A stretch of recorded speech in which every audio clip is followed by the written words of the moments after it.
പ്രധാനപ്പെട്ട കഥാനായകൻ എന്ന് പറയുന്നത് കേശവശാരാണ്. 70-ൽ പരം വയസ്സുണ്ട്. ശരീരമാകെ പൊടി പിടിച്ചിരിക്കുന്നു.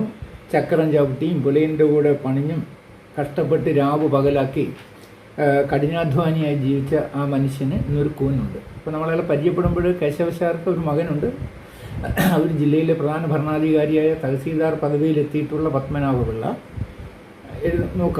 എഴുതുന്നുണ്ട്. അദ്ദേഹത്തിൻ്റെ ഭാര്യയുടെ പേര് ഭാനുമതി, പിന്നെ ഒരു കുട്ടി, പിന്നെ ആ ഫ്ലാറ്റിൽ അല്ലെങ്കിൽ ആ സർക്കാർ മന്ദിരത്തിൽ നാണു എന്നൊരു വേലക്കാരനുണ്ട്. ഇവരിത്രയും ചേർന്ന് വരുന്ന ഒരു കഥാപാത്രമാണ്. ഇതിനകത്ത് പത്മനാഭപിള്ള സാധാരണ നിലയിൽ നിന്നൊരു കൃഷിക്കാരൻ്റെ കീഴിൽ കൃഷിക്കാരനാൽ വളർത്തപ്പെട്ട് അതിൻ്റെ ജീവിത രീതികൾ അനുസരിച്ച് വന്ന ഒരാളാണ്.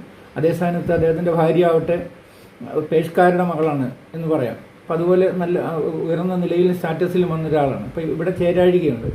ആ ഭാനുമതിയമ്മ എന്ന ആൾക്ക് ഈ പത്മനാഭപിള്ളയുടെ അച്ഛനായ കേശവശാരെ ഒരിക്കലും ഉൾക്കൊള്ളാൻ കഴിയുന്നില്ല. അയാളുടെ ജീവിത രീതികളും പ്രത്യേകതകളും എല്ലാം വ്യത്യസ്തമാണ്. അതുകൊണ്ട് അവർ തമ്മിലുള്ള ഒക്കാഴികയാണ് ഇതിൻ്റെ കഥയുടെ വിഷയം. അവർ തമ്മിലുള്ള കലഹമാണ് വിഷയം. അതിനിടയിൽ പെട്ടുപോയ പത്മനാഭപിള്ളയുടെ നൊമ്പരങ്ങളും ഒക്കെ ചർച്ച ചെയ്യുകയാണ്. അപ്പോൾ കേശവശാരാണ്. 70-ൽ പരം വയസ്സുണ്ട്. ശരീരമാകെ പൊടി പിടിച്ചിരിക്കുന്നു. ചക്രം ചവിട്ടിയും പുലയൻ്റെ കൂടെ പണിതും കഷ്ടപ്പെട്ട് രാവ് പകലാക്കി കഠിനാധ്വാനിയായി ജീവിച്ച ആ മനുഷ്യൻ എന്നൊരു കൂനുണ്ട്. ആളുകൾ അയാളെക്കുറിച്ച് പറയുന്നത് കന്നുകാലി ചെറുക്കൻ എന്നൊക്കെ ആളുകൾ പറയും. ഉഴവുകാരൻ, 200 പറ നില ഒറ്റയ്ക്ക് കൃഷി ചെയ്യുന്നവൻ എന്നൊക്കെ പറയും. അതൊക്കെ അദ്ദേഹത്തിൻ്റെ കഠിനാധ്വാന ജീവിതത്തിൻ്റെ ഭാഗമായി വീണ പേരുകളാണ്. അവർ താമസിക്കുന്നത് സർക്കാർ വക ഒരു ബംഗ്ലാവിലാണ്. സർക്കാർ മന്ദിരത്തിലാണ് പത്മനാഭപിള്ളയും ഭാര്യയും ഇവരെല്ലാം താമസിക്കുന്നതെങ്കിലും കേശവശാർ അവിടെ ഇല്ല. ആ ബംഗ്ലാവിനോട് ചേർന്നൊരു ചാർത്തുണ്ട്. ആ ചാർത്തിൽ തൻ്റേതായ ജീവിത രീതി, പഴയകാല രീതികളൊന്നും ഉപേക്ഷിക്കാൻ വയ്യാത്ത, പട്ടണ പരിഷ്കാരങ്ങൾ മനസ്സിലാക്കാൻ പറ്റാത്ത ആ മനുഷ്യൻ ആ ചായ്പിലാണ് കിടക്കുന്നത്. അവിടെ എന്തെല്ലാം ഉണ്ട്? ഒരു കുഴവിയുണ്ട്, ഒരു ഇടിയനുണ്ട്, ഒരു പാളപ്പൊതിയുണ്ട്, ഒരു മെത്തയുണ്ട് ഉണ്ട്. ഇപ്പോൾ നോക്കണം, തൊട്ടടുത്ത ബംഗ്ലാവിൽ എല്ലാ സുഖസൗകര്യങ്ങളും ഉണ്ടെങ്കിലും അയാളിലെ ഒരു കൃഷിക്കാരനാണ്. അയാൾക്ക് നമുക്ക് കാണാം ആ കാർഷിക ജീവിതം നയിച്ച ഒരാൾക്ക് ആധുനിക സൗകര്യങ്ങളോട് വലിയ താല്പര്യമില്ലെന്ന് നമുക്ക് മനസ്സിലാക്കാൻ പറ്റും. അയാൾ ആ ഉയർന്ന മാളികയുടെ മൂലയിൽ തനി കൃഷിക്കാരനായി കഴിയുന്നു. ഇടയ്ക്കിടെ പണ്ട് കൃഷിപ്പണിക്കാർ പാടുന്ന ചക്രപ്പാട്ടൊക്കെ പാടി ഇടയ്ക്കൊന്ന് ഒരു തോർത്തും ഒക്കെ കൊടുത്ത്, അതായത് ആ വീടിൻ്റെ ആ ബംഗ്ലാവിന് ചേരുന്ന ഒരു വേഷവിധാനമോ സംവിധാനമോ ഒന്നും അല്ല അയാളുടേത്. അയാൾ പഴയതുപോലെ കൃഷിക്കാരനെ ഒരു തോർത്തും കൊണ്ട് എടുത്ത് വൈകുന്നേരം ആകുമ്പോൾ ഷാപ്പിൽ ചെന്ന് ഗ്ലാസ്സൊക്കെ അടിച്ച് അവിടെ നിന്ന് നേരെ പത്മനാഭപിള്ളയുടെ ഓഫീസിൽ നിന്ന് ഇവിടെ പപ്പൻ ഇല്ലടാന്നൊക്കെ ചോദിച്ച് ആലോചിച്ച് നോക്കണം. ഇത്രയും വലിയ ഉയർന്ന സ്റ്റാറ്റസിലുള്ളൊരു മകനാണ്. പക്ഷെ അതൊന്നും അച്ഛനതൊന്നും ഉൾക്കൊള്ളുന്നില്ല. അച്ഛൻ ആ പഴയ രീതിയിൽ തന്നെ ഒരു പഴയ ആ കൃഷിക്കാരന്, കുട്ടനാട്ടിലെ ആ കൃഷിക്കാരനായി തന്നെയാണ് ഈ വലിയ ബംഗ്ലാവിലെയും ആധുനിക സുഖസൗകര്യങ്ങൾ നിറഞ്ഞ പശ്ചാത്തലത്തിൽ അയാൾ ജീവിക്കുന്നതെന്ന് കാണാൻ പറ്റും. മറ്റൊരു പ്രത്യേകത എന്ന് വെച്ചാൽ അയാളുടെ ജീവിതത്തിലെ ഏറ്റവും വലിയ ആഗ്രഹം എന്താണ്? അവസാന കാലത്ത് മകനോടൊപ്പം കഴിഞ്ഞുക. അവസാന കാലത്ത് മകനോടൊപ്പം ജീവിക്കുന്നതിൻ്റെ തത്രപ്പാടിലോ ആഗ്രഹത്തിലോ ആ സ്വപ്നത്തെ പേരെയാണ് അയാൾ ജീവിക്കുന്നത്. എന്നിട്ടോ അതിനുവേണ്ടി അയാൾ ഒരുപാട് സഹിക്കേണ്ടി വരുന്നു. അയാൾ ഭാനുമതിയമ്മ എന്ന് പറഞ്ഞാൽ അദ്ദേഹത്തിൻ്റെ മകൻ്റെ ഭാര്യയിൽ നിന്നുണ്ടാകുന്ന ഒരുപാട് തരത്തിലുള്ള വിഷമതകളും പ്രയാസങ്ങളും വേദനകളും അയാൾ സഹിക്കുന്നുണ്ട്. എന്താണ്? മകനോടൊപ്പം എല്ലാ അന്ത്യം ഒടുങ്ങണം, മകനോടൊപ്പം ജീവിച്ചൊടുങ്ങണമെന്ന് ആഗ്രഹിക്കുന്ന ഒരു പാവം മനുഷ്യൻ്റെ സ്വപ്നങ്ങളാണ്. അതിനെ ചുറ്റിപ്പറ്റിയാണ് അയാൾ ജീവിക്കുന്നത് തന്നെ. അപ്പം അയാൾക്ക് അതുകൊണ്ടാണ് താൻ അനുഭവിക്കുന്ന വിഷമതകളും പ്രയാസമൊന്നും മകനോട് ഷെയർ ചെയ്യാതെ, മകനെ വേദനിപ്പിക്കാതെ ഇരിക്കുന്നു. പക്ഷേ അത് പറഞ്ഞിട്ട് കാര്യമൊന്നുമില്ല. ഭാനുമതിയമ്മ ഓരോ വിഷയങ്ങളും എടുത്ത് ഭർത്താവിന് വിളമ്പി കൊടുത്ത് ആ ശത്രുപക്ഷത്താണ് നമ്മുടെ കേശവശാരൻ. നമുക്കിനി അതിലേക്ക് വരാം. ഒരു സംഭവം നോക്കാം. വൃശ്ചികം ധനു മാസങ്ങളിലൊക്കെ കുട്ടനാടൻ കൃഷിക്കാരൊക്കെ രാത്രി ചക്രപ്പാട്ടെന്ന് പറഞ്ഞ പാട്ടൊക്കെ പാടി തെയ്യവും തകതും എന്നൊക്കെ പറഞ്ഞ പാട്ട്. അപ്പോൾ അത്തരം പാട്ടൊക്കെ പാടി കുട്ടനാടൻ കർഷകരിങ്ങനെ ജീവിക്കും. അതുപോലെ ഇയാൾ എഴുന്നേറ്റ് നട്ടാപ്പാതിരാകുമ്പോൾ എഴുന്നേറ്റ് വൃത്തിയും ആ ചക്രപ്പാട്ടും ഒക്കെ പാടി ആ ഷാപ്പിൽ നിന്നൊക്കെ രണ്ടടിച്ചെന്ന് വെച്ചു. അതൊക്കെ കഴിച്ചിട്ടാവും രാത്രിയാകുമ്പോഴത്തേക്ക് വന്നിരുന്നു പാട്ടും കൂത്തും ഒക്കെ. ഈ സമയത്ത് ഭാനുമതിയമ്മയായിട്ട് കുഞ്ഞിനെ ഉറക്കി പാടുപെട്ട് എങ്ങനെയും പിടിച്ച് കിടത്തി ഉറക്കുമ്പോഴാണ് ഈ നിലവിളി പോലുള്ള ഈ പാട്ട് കേൾക്കുന്നത്. അതോടെ കൊച്ചുണർന്ന് കരച്ചിലായി പ്രശ്നങ്ങളായി. ഇങ്ങനെ കേശവശാരുടെ ഏതൊരു പ്രവർത്തനവും തലനാരി കയറി ചെല്ലുമ്പം ഭാനുമതിയമ്മയ്ക്ക് സ്വീകാര്യമല്ല. ഭാനുമതിയമ്മ ഭർത്താവ് വന്ന ഉടനെ ഈ വിഷയം എടുത്തിട്ടു കൊച്ചിന് ഉറങ്ങാൻ പറ്റുന്നില്ല, അച്ഛൻ കാരണം വല്ലാത്ത ശല്യമായി തീർന്നിരിക്കുന്നു, വാടയാണ് കോടയാണെന്ന് പറഞ്ഞ് അവർ ബഹളമായിട്ട് വന്നു.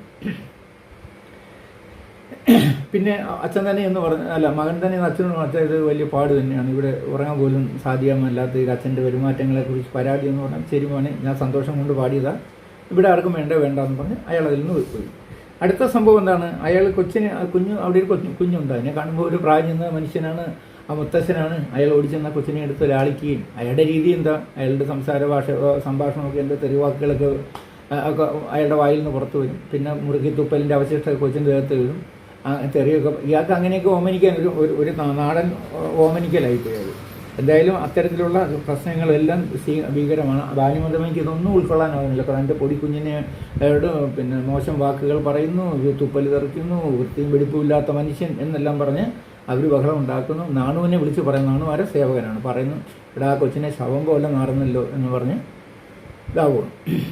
ഇത്തരം പരാതികൾ സംഭവങ്ങൾ അവിടെ നിരന്തരം ഉണ്ടാകുകയാണ്. ഇനി മറ്റൊരു സംഭവം, ഒരു ദിവസം കേശവച്ചാർ വീടിനകത്തൂടെ റൗണ്ട് അടിച്ച് നടക്കുമ്പോൾ നോക്കിയപ്പം ഇവരുടെ ബെഡ്റൂമിൽ ഒരു സൂര്യപട വിരിപ്പ് കിടക്കുന്നതാണ്. മെത്തയിലൊരു പുതിയ വിരിപ്പ്, പതുപുതുപ്പുള്ള ഒരു വിരിപ്പ്. അയാൾക്ക് അതൊക്കെ പുതിയ കാഴ്ചകളാണ്.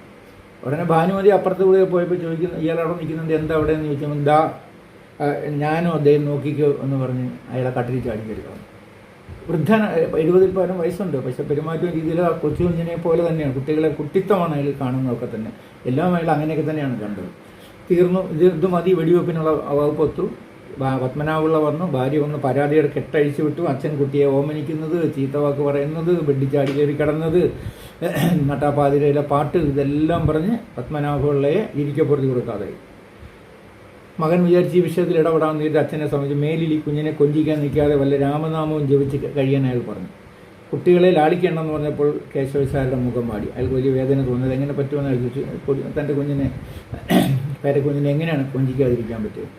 കുട്ടികളെ ലാളിക്കാൻ അത് അയാൾക്ക് കേശവശാരുടെ മുഖം പാടി എന്നൊക്കെ ചോദ്യത്തിനകത്ത് വരും.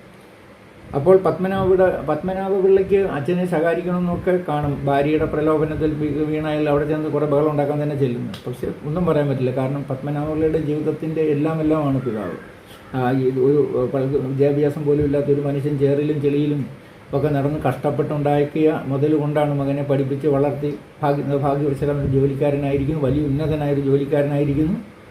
അയാൾക്ക് കോളേജിൽ ഫീസെല്ലാം കൊണ്ടൊന്ന് കൃത്യമായി എത്തിച്ചു കൊടുക്കാൻ വേണ്ടി ആ ചെളിക്കുഴിയിൽ നിന്ന് ഇറങ്ങി നടന്നു വന്നിട്ടുണ്ട്.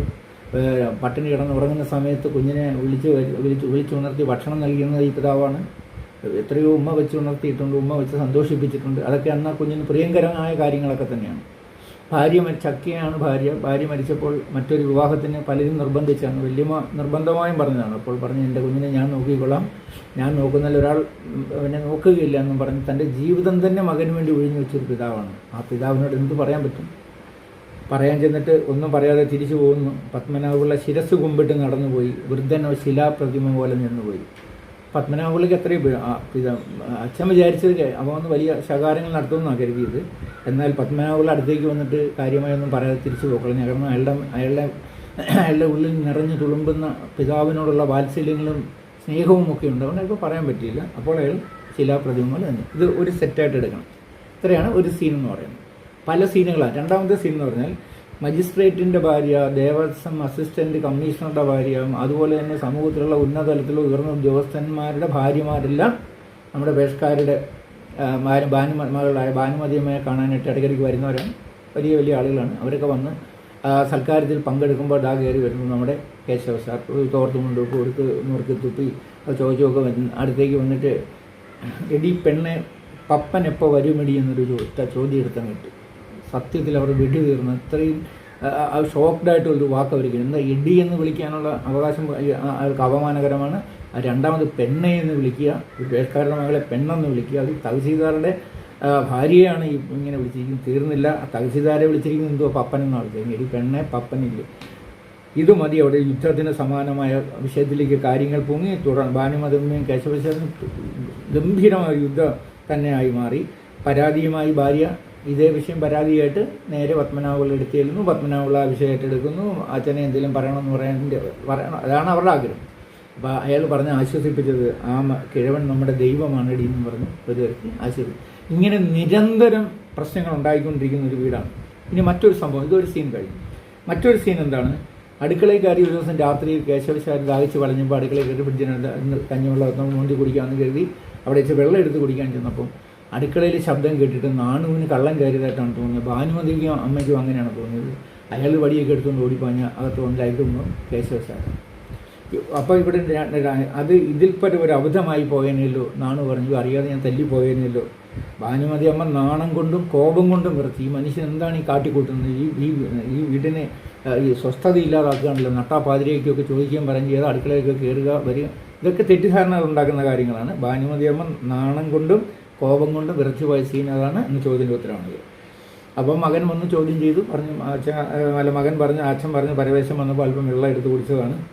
അപ്പോൾ മകൻ ചോദിച്ചു, പണിക്കാരില്ലേ, ജോലിക്കാരുണ്ട്, അവരെ വിളിച്ച് വരുത്തി കാര്യങ്ങൾ നടത്തിക്കൂടെ? അപ്പോൾ അച്ഛൻ പറയുന്നു, വെച്ച് വിളമ്പി തരാനുള്ള ഒരു പോയ ശേഷം എല്ലാം ഞാൻ തന്നെയാണ് ചെയ്യുന്നത്. വേണമെങ്കിൽ ആ അണ്ടർലൈൻ ചെയ്താൽ ലൈൻ ശ്രദ്ധേയമാണ്. കാരണം തന്നെ നോക്കാനും പരിപാലിക്കാനും ഇവിടെ ആളില്ല എന്നൊരർത്ഥം അതിനകത്ത് വരുന്നത്. തന്നെ നോക്കാനും പരിപാലിക്കാനും ആളില്ല എന്ന് മോൻ മനസ്സിലാക്കണമെന്ന് അതിനെ പറഞ്ഞത്. അപ്പോൾ ചുരുക്കി പറഞ്ഞ് പത്മനാഭപിള്ളയ്ക്ക് കാര്യം പിടികിട്ടി. ഇവിടെ അച്ഛനെ വേദനിപ്പിക്കുന്ന തരത്തിലുള്ള സംഭവവാസങ്ങളാണ് അരങ്ങേറുന്നതെന്ന് അയാൾക്ക് വേണമെങ്കിൽ മനസ്സിലാക്കാൻ പറ്റും. അങ്ങനെ അച്ഛനെ ഒന്ന് ശാസിക്കേണ്ടതാണ് ഈ സംഭവത്തിൽ. പക്ഷേ സാഹിബിനെ കണ്ടപ്പോൾ കവാത്ത് മറന്നുപോയോ എന്ന് ചോദിച്ച് കളിയാക്കിക്കൊണ്ട് ഭാര്യ ഈ സംഭവത്തെ നേരിടുന്നു. അവർ വിചാരിച്ച് ഈ സംഭവത്തിൽ ശക്തമായി ഇടപെടുമെന്നാണെങ്കിൽ അച്ഛൻ്റെ സമീപത്തെത്തി മിണ്ടാതെ തിരിച്ചു വരുന്ന കാണുമ്പോൾ അവൾ കളിയാക്കി പറഞ്ഞത് സാഹിബിനെ കണ്ടപ്പോൾ കവാത്ത് മറന്നു അല്ലേ എന്നാണ് ചോദിച്ചത്. പിന്നീട് നേരത്തെ പറഞ്ഞ ഭാര്യയുടെ മരണശേഷം ഒരു കല്യാണം നിർബന്ധിതരായിരുന്നു, വഴങ്ങാതെ നിൽക്കുകയാണ്. പിന്നെ വൃദ്ധന് മദ്യപാന സ്വഭാവമുണ്ട്, സന്ധ്യയ്ക്ക് ഇറങ്ങിപ്പോകുന്നത് ഷാപ്പിലേക്കാണ്, നിത്യേന ഉണ്ടാകുന്ന സംഭവ വികാസങ്ങൾ ഇതുകൊണ്ടൊക്കെ ആകാമെന്ന് മകന്, ഈ കള്ളുകൂടിയാണ് ഒരു കാരണമാണോ, അതിൻ്റെ പേരിലാണോ അച്ഛനോട് കിടന്ന് കല ഉണ്ടാക്കുന്നതെന്ന് അയാൾക്ക് തോന്നി. അപ്പം മകൻ അച്ഛനോട്, അച്ഛൻ ഇതൊക്കെ എനിക്ക് വലിയ മാനക്കേടാണ്. അച്ഛന് മറുപടി മകൻ ശ്രദ്ധിച്ചു, എന്താണ് ഇതിനേക്കാൾ പിന്നെ പ്രാകൃതമാകും മോനെ എന്നാണ് ആ മനുഷ്യൻ പറഞ്ഞത്. കാരണം താനിപ്പോൾ അനുഭവിക്കുന്ന വേദനകളോ വിഷമങ്ങളെയോ പ്രയാസങ്ങളോ ഒന്നും മകനോട് തുറന്നു പറയാത്ത ഒരച്ഛനാണ്. ആ അച്ഛനാണ് മകനോട് പറയുന്നത്, മോനെ ഇതിനേക്കാൾ പ്രാകൃതമോ, മോൻ്റെ മാനം എനിക്ക് നോക്കാൻ വയ്യ. മാത്രവുമല്ല അയാൾ ആർക്കും കീഴ്വഴങ്ങിയല്ല ജീവിച്ചത്, ഇഷ്ടം പോലെയാണ് ജീവിച്ചത്, അതങ്ങനെ തന്നെ തുടരും, മകൻ അതോർത്ത് വിഷമിക്കേണ്ടതാണ് അയാൾ പറഞ്ഞത്. ഓക്കെ, അപ്പോൾ നമ്മൾ ഇതിൻ്റെ ഒരു ഭാഗമാണ് തീർന്നത്. ഇതിന് രണ്ടാം ഭാഗം ഉണ്ടാകും. അപ്പോൾ ഇത്രയും ഭാഗം നല്ല വ്യക്തമായി കേൾക്കുകയും മനസ്സിലാക്കുകയും ചെയ്തിട്ട് ഗൈഡിൻ്റെ സഹായത്തോടെ വായിച്ച് മനസ്സിലാക്കുക. നമ്മുടെ ഗൈഡിൻ്റെ പടം കണ്ടല്ലോ, ഇതൊക്കെ എടുത്ത് വെച്ച് വായിച്ച് പഠിച്ചാൽ എല്ലാവർക്കും നന്നായി വരും. അപ്പം അതിൻ്റെ അടുത്ത ഭാഗം ഉടനെ ഉണ്ടാകും. ഇതൊന്ന് ആവർത്തിച്ച് കേട്ട ശേഷം വായിച്ചാൽ നന്നായിരിക്കും. അപ്പം എല്ലാവർക്കും പിന്നെ അക്ഷരയുടെ ആശംസ.